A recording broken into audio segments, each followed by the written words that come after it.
சாம்ராஜ் ஆன்மீகம் நேயர்களுக்கு வணக்கம். இந்த பதிவுல நம்ம பார்க்க போறது ஆனி மாதத்தினுடைய சிறப்புகள். இந்த ஆனி மாதம் பாத்தீங்கன்னா ஜூன் மாதம் 15ஆம் தேதியிலிருந்து ஜூலை மாதம் 15ஆம் தேதி வரைக்கும் இந்த ஆனி மாசம் இருக்கு.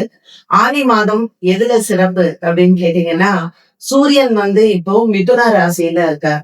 உத்தராயண புண்ணிய காலத்துல இந்த ஆனி மாசம் ரொம்ப ரொம்ப உகந்தது. ஏன்னா உத்தராயணத்துல இதுதான் கடைசி மாதம். அடுத்தது நமக்கு ஆடி மாதம் தட்சிணாயன புண்ணிய காலம் ஆரம்பமாயிடும்.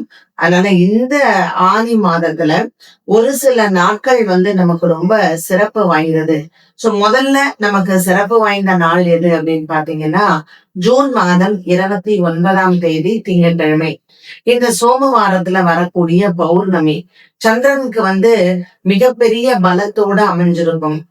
சந்திரன் தனுசு ராசியில சஞ்சாரம் செய்வார். சூரியன் மிதுன ராசியில இருப்பார். இந்த ஆனி மூலம் ரொம்ப ஒரு மிகப்பெரிய சக்தி வாய்ந்த நாள்னு சொல்லலாம். இந்த நாள்ல நம்ம எந்த தெய்வத்தை போய் வணங்குறது அப்படின்னு பார்க்கும் பொழுது, பெண் தெய்வ ஆலயங்கள் ரொம்ப ரொம்ப விசேஷம். அதுலயும் உங்க குலதெய்வமா இருந்ததுன்னா ரொம்ப விசேஷம். சூரியன் திருவாதிர நட்சத்திரத்துல சஞ்சாரம் பண்றார். சந்திரன் நமக்கு மூல நட்சத்திரத்துல சஞ்சாரம் பண்றார்.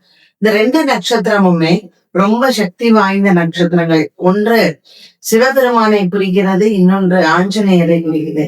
நம்ம வாழ்க்கையில நமக்கு நிறைய எதிரிகள் இருப்பாங்க. சத்ருக்கள் இல்லாமல் நமக்கு சத்ரு நாசனம் ஆகணும் அப்படின்னா இந்த பௌர்ணமியில நம்ம அம்பாளை துதிக்கிறது ரொம்ப விசேஷம்.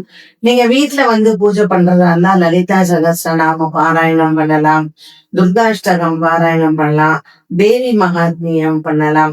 இப்படி அம்பாளுக்கான எத்தனையோ தேவி திருஷதி, லலிதா திருஷதி பண்ணலாம். இப்படி அம்பாள் மேல நிறைய ஸ்லோகங்கள் இருக்கு. நீங்க இதுல எது வேணாலும் தேர்ந்தெடுக்கலாம். திங்கட்கிழமையாக இருக்கிறதுனால சிவனையும் பார்வதியையும் ஒருங்க நம்ம ஒரு சிவன் ஆலயத்துல போய் தரிசனம் பண்றது அவ்வளவு விசேஷம். ஏன்னா சூரியன் வேற திருவாதிரை நட்சத்திரத்துல சஞ்சாரம் பண்றார். கல்யாணம் ஆகல, குழந்தை பிறக்கல, வேலை கிடைக்கல, இப்படி எந்த பிரச்சனை இருந்தாலும் இந்த ஆனி மாதம் பௌர்ணமி அன்னைக்கு ஒரு நல்ல சிவன் கோவில் போங்க. சாயங்காலம் நமக்கு எப்பவுமே சந்திரன் வந்ததுக்கு அப்புறம் போறது விசேஷம். ஒரு 7 மணிக்கு மேல நம்ம ஒரு சிவன் ஆலய வழிபாட்டை இந்த நாள்ல மேற்கொள்ளலாம்.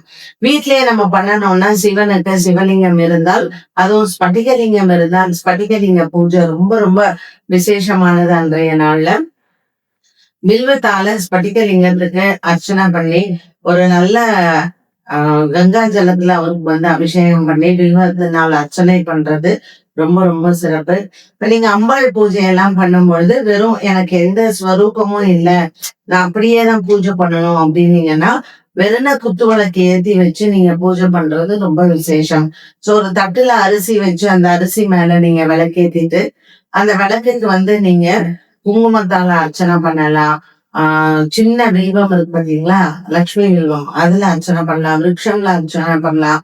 சம்பங்கி பூவால அர்ச்சனை பண்ணலாம். இந்த பௌர்ணமி திதி அவ்வளவு விசேஷம். நம்ம என்ன கேட்கிறோமோ அது கண்டிப்பாக கிடைக்கும்.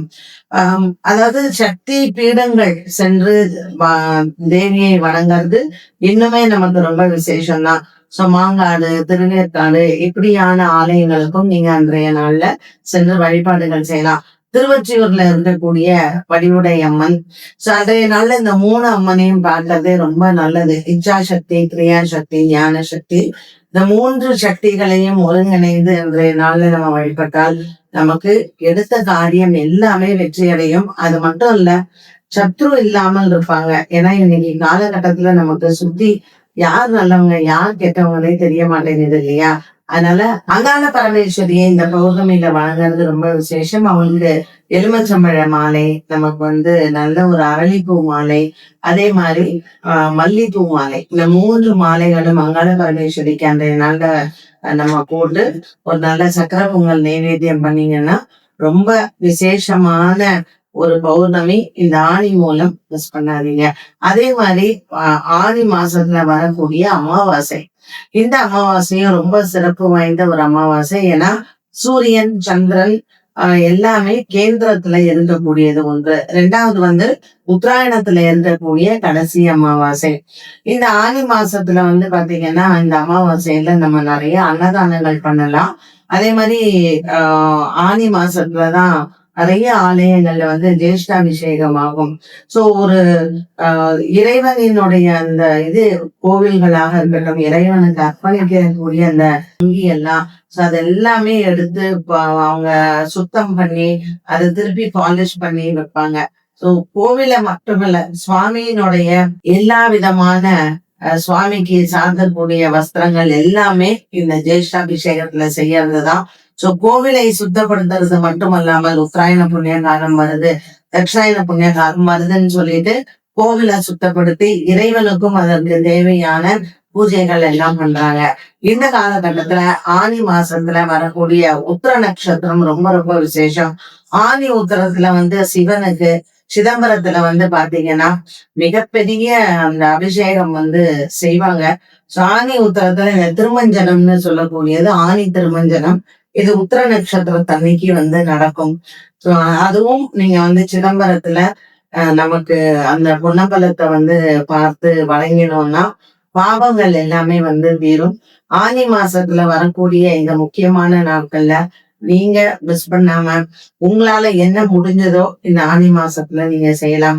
இதை தவிர்த்து இதுல வரக்கூடிய சஷ்டி, இதுல வரக்கூடிய ஏகாதேசி, அதே மாதிரி இதுல வரக்கூடிய பஞ்சமி திதிகள், இது எல்லாமே ரொம்ப ரொம்ப விசேஷமானதுதான்.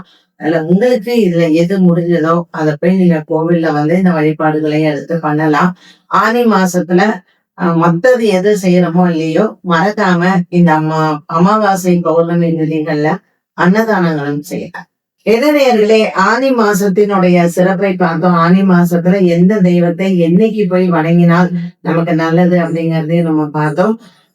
இந்த ஆனி மாசம் சிவபெருமானினுடைய அபிஷேகம், இந்த அமாவாசை பௌர்ணமியில குலதெய்வத்தினுடைய அனுகிரகம், இது எல்லாத்தையும் நீங்க போய் வணங்கி எடுத்துக் கொள்ளலாம். மீண்டும் உங்களை அடுத்த பதிவில் சந்திக்கும் வரை நன்றி.